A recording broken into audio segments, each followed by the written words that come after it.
Friends, welcome back to my channel Sharmistha cooking চ্যানেলে আপনাদের স্বাগত। আজকে আমি বানিয়ে দেখাবো ঘরোয়া কিছু উপকরণ দিয়ে জেলাটিন ছাড়াই কাঁচা আমের জেলি। দেখে নিই স্টেপ বাই স্টেপ কীভাবে কাঁচা আমের জেলিটা আমি বানাই। আমের জেলি বানানোর জন্য এখানে আমি নিয়ে নিয়েছি দুটো কাঁচা আম। আমের খোসাগুলো ছাড়িয়ে নেব।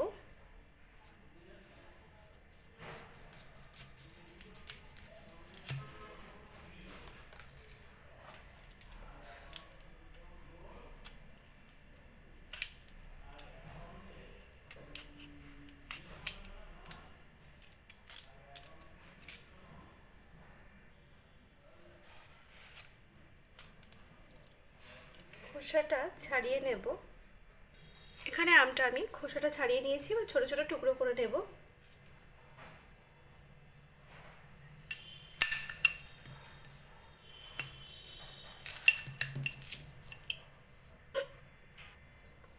আমগুলো ছোট ছোট টুকরো করে নেব।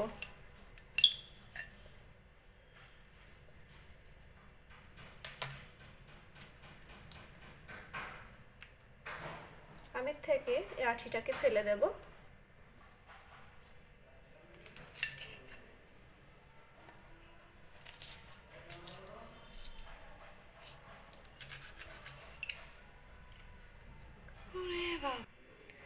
আমগুলো এখানে আমার সব কাটা হয়ে গেছে। এখানে আমি একটা ফ্রাই প্যান বসিয়ে দিয়েছি। এর মধ্যে আমি দিয়ে দেব 2 কাপ জল।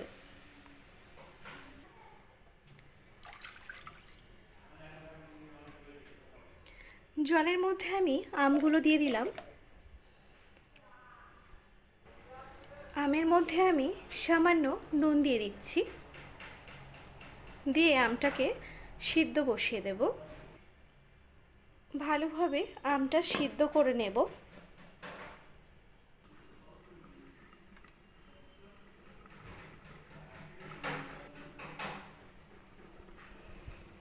আমটা কতটা সিদ্ধ হয়েছে আমি একটু চেক করে নিচ্ছি। এখানে আমটা সিদ্ধ হয়ে এসছে, তো আরও একটু সিদ্ধ হবে, অল্প বাকি আছে। আমি আরও একটু সিদ্ধ করে নেব।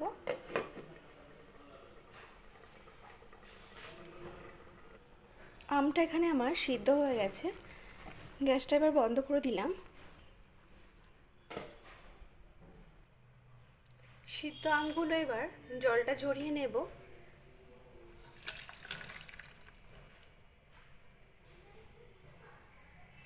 জল থেকে আমটাকে আমি আলাদা করে নিলাম। আমটাকে এবার ম্যাশ করে নেব এভাবে।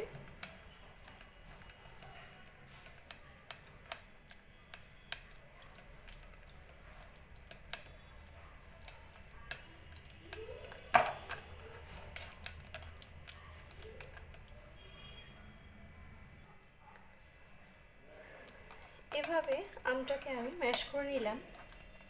আর এই যে নিচে আমার আমের মিশ্রণটা পড়েছে। এখানে আমি 1 কাপ আম সিদ্ধের জলটা দিয়ে দিচ্ছি। এখানে 1 কাপ আমের সিদ্ধের জল আর নিচ্ছি এখানে 1 কাপ চিনি। এখানে চিনির পরিমাণটা এরকম বেশি দিতে হবে। জেলিটা তো একটু খুবই মিষ্টি হয়, টক একদমই হয় না, সামান্য টক ভাবও থাকে না। বুঝে চিনিটা দিতে হবে। আমটা যদি বেশি টক থাকে চিনিটাকে একটু বাড়িয়ে দেবেন।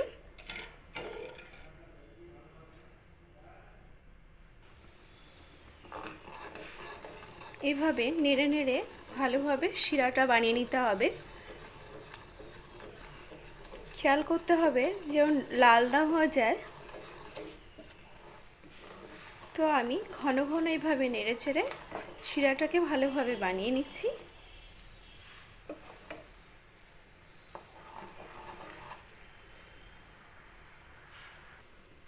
এর মধ্যে আমের যে পেস্টটা বানিয়ে রেখেছিলাম সেটা এবার দিয়ে দিচ্ছি।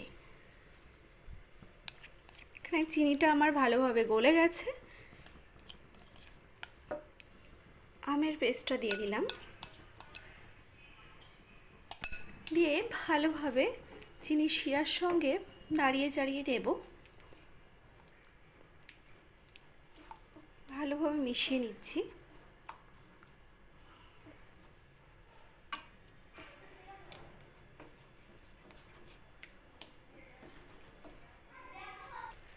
চিনির রসের সঙ্গে আমের পেস্টটা আমি ভালোভাবে মিশিয়ে নিয়েছি।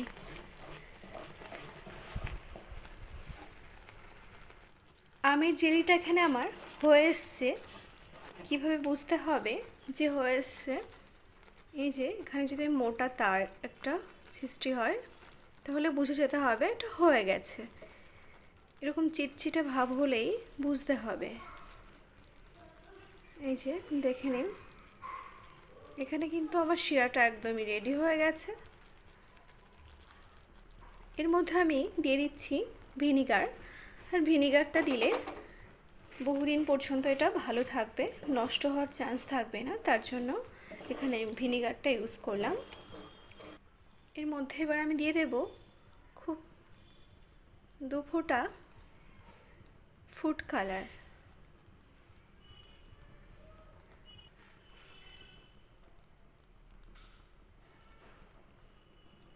এখানে খুব সামান্য পরিমাণে আমি ফুড কালারটা কিন্তু দিচ্ছি, আপনারা চাইলে এটা অ্যাভয়েড করতে পারেন। 2 ফোঁটা পরিমাণে আমি এখানে ফুড কালারটা দিয়েছি। এবার ভালোভাবে মিশিয়ে নেব। শুধু কালারের জন্যই কিন্তু ফুড কালারটা আমি দিয়েছি। ফুড কালারটা দেওয়ার কারণে এখানে কিন্তু টেস্টটা একদমই চেঞ্জ হবে না, টেস্টটা একই রকম থাকবে। 2টো এলাচ এখানে আমি দিয়ে দিচ্ছি গুঁড়ো করে।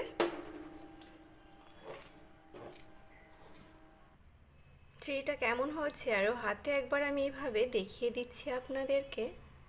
এই যে